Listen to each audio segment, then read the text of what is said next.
कौवे से कोयल बना दिया। अब हम जो बोलते हैं उसमें अर्थ होता है। अभी हम विदेशों में थे तो हमारे मान साहब जी का एक पोता था, तो कहने लगा कि मैं गुरु ग्रंथ साहब पढ़ता था और सुनता था, वाणी सुनता था, समझ में ही नहीं आती थी। मेरे पिताजी ने समझाया, गुरु महाराज का ज्ञान प्राप्त हुआ और ज्ञान प्राप्त होने के बाद जो वाणी अब जो बोली जाती है वो शीशे की तरह चमकती है, जैसे आपका डायमंड चमकता है शीशे की तरह चमकती है। मैं उन सारी चीजों के अर्थ को समझता हूं। गुरु नानक देव जी ने जब आरती गाई, जब वो जगन्नाथपुरी गए, जगन्नाथपुरी के लोग आरती गा रहे थे, तो गुरु नानक देव जी ने भी आरती गाई, जिसका आरती के अंदर वो आनंद राज की बात करते हैं। बिना मारे abstract sound, the cosmic sound.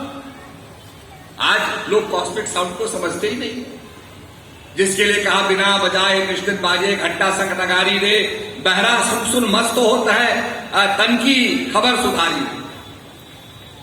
कि बहरा जो संसार से बहरा हो जाता है, इंट्रोवर्ट हो जाता है, जैसे कछुआ को छुओ तो सारे अंगों को समेट लेता है और सुरक्षित हो जाता है, सेफ हो जाता है।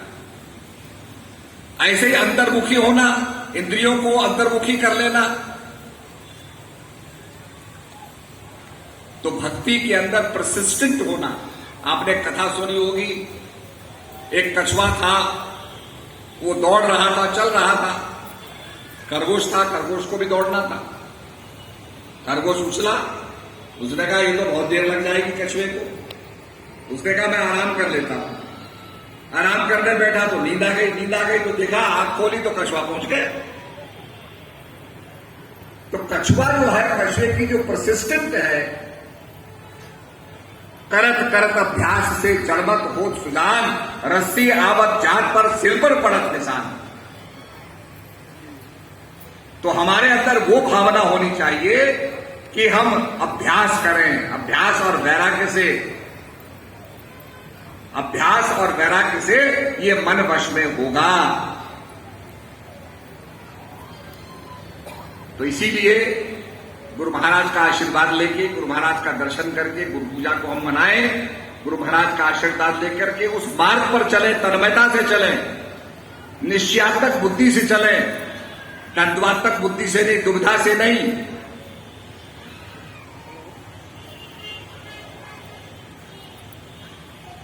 तो हमारा जो है लक्ष्य पूरा होगा, जीवन का लक्ष्य पूरा होगा। जो संसार में जिस चीज को पाने के लिए आए हैं उसको हम प्राप्त करेंगे। तो ये गुरु पूजा का बड़ा पुनीत अवसर है और निश्चित रूप में आप सब लोग दर्शन भी कल मिलेंगे, आज भी रात को दर्शन होंगे। और ये कलिकाल का ऐसा समय है जिसमें भजन ही हमारे को पार लगाएगा। हवाई जहाज में बैठते हैं, हमें यहां पहुंचा देता है, नदी में बैठते हैं, नौका में बैठते हैं, नदी के पार उतर जाते हैं। ऐसे ही नानक नाम जहाज है। ये नाम जो है, ये जहाज है, पार उतारने का मार्ग है जो हमारा उद्धार कर सकता है।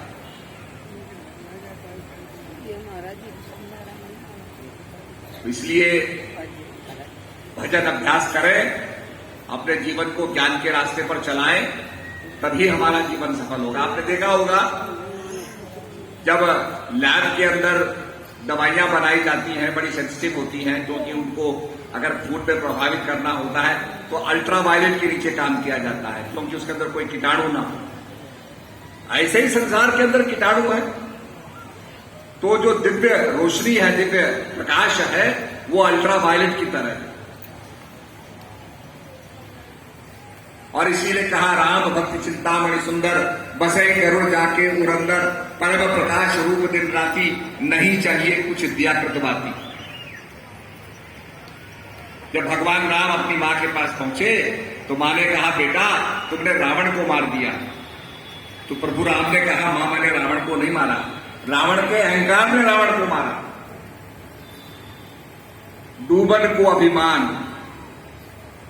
तरने को आधीनता। तो आधीनता, और मैं समझता हूं कि समर्पण के साथ गुरु महाराज की भक्ति करेंगे तो अपने लक्ष्य को प्राप्त करेंगे।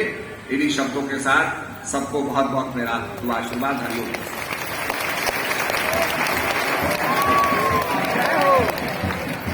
क्या लगा?